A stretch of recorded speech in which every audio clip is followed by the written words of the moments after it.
ఏయ్ చూడు, ఏం చేస్తున్నావు? ఈ ఇంటి దీపావళి, ఇది ఇంటి దీపావళి. దీపావళి జాతరేం కాదు. సరిగ్గా పనిచేయి. ఎప్పటికైనా అర్థమైంది. రఘు, దీపావళి పూజకి ఏర్పాట్లు ఇటువైపు చేయించోకే. అలాగే అక్క. ప్రజ్ఞ, దీపావళి పూజ ఎవరు చేస్తారు? మీ మనవడు చేస్తాడు, ఇంకెవరు చేస్తారు? దీపావళి పూజ భార్యాభర్తలు కలిసి చేయాల్సి ఉంటుంది. అర్థమైందా? అమ్మమ్మ, అయితే తను ఉంది కదా అభికి కాబోయే భార్య, వాళ్ళిద్దరూ పూజ చేయొచ్చు కదా. మనకెంత తెలుసో అంతే మాట్లాడితే మంచిది. తన్ను ప్రెగ్నెంట్ గా ఉంది తెలుసు కదా. తను దీపావళి పూజ ఎలా చేస్తుంది? మరెవరు చేస్తారు అత్తయ్య పూజ? అసలు మీరు ఇంత టెన్షన్ ఎందుకు పడుతున్నారు? దీపావళి పూజ కదా, ఎవరో ఒకరు చేస్తారులేండి. ఒకవేళ ఎవరూ కూర్చోకపోతే అప్పుడు నేను కూర్చుంటాను. నువ్వెలా కూర్చుంటావు? అంటే నువ్విప్పుడు అభికి భార్యవు కాదు కదా. ఇప్పుడు కాదు గాని ఇంతకు ముందు భార్యనేగా. ఒకవేళ తన్ను పూజలో కూర్చోకూడదు అంటే ఎవరో ఒకళ్ళు కూర్చోవాల్సిందే కదా. మీరింత సింపుల్ విషయాన్ని అనవసరంగా ఎందుకు కాంప్లికేటెడ్ చేస్తున్నారు? అత్తయ్య, ఇక్కడ పని అయిపోయిందంటే వేరే పని చెప్తాను మీకు.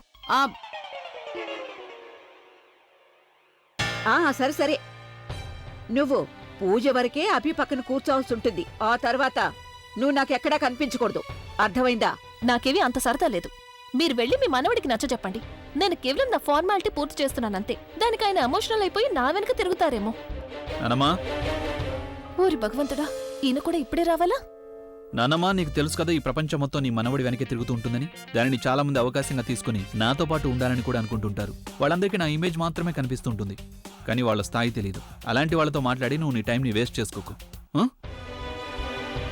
వీళ్ళిద్దరూ ఇంకా గొడవ పడుతూనే ఉన్నారు. పూజ ఎలా చేస్తారో తెలియడం లేదు. ఏంటందరూ టైం పాస్ చేస్తున్నారు? దీపావళికి ఏర్పాట్లు జరుగుతున్నాయి. నువ్వు చూసావుగా, మన అదృష్టంలో అసలు తినడానికి దీపావళికి మిఠాయిలు లేవు, అలాగే టపాకాయలు కూడా లేవు. ఎదుటి వాళ్ళు కాలుస్తూ ఉంటే చూసి సంతోషించడమే రాసుంది మన జీవితంలో.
నువ్వు ఇంకేమన్నా చెప్పాలా?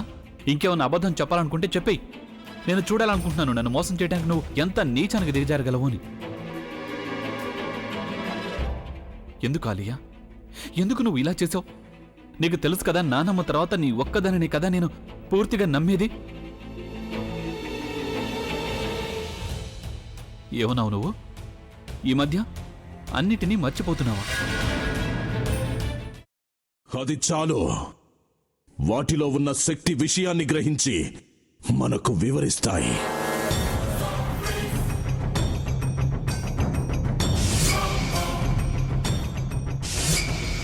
ఎవరు ఆ దండ విప్పొద్దు, గది తలుపులు తెరవద్దు.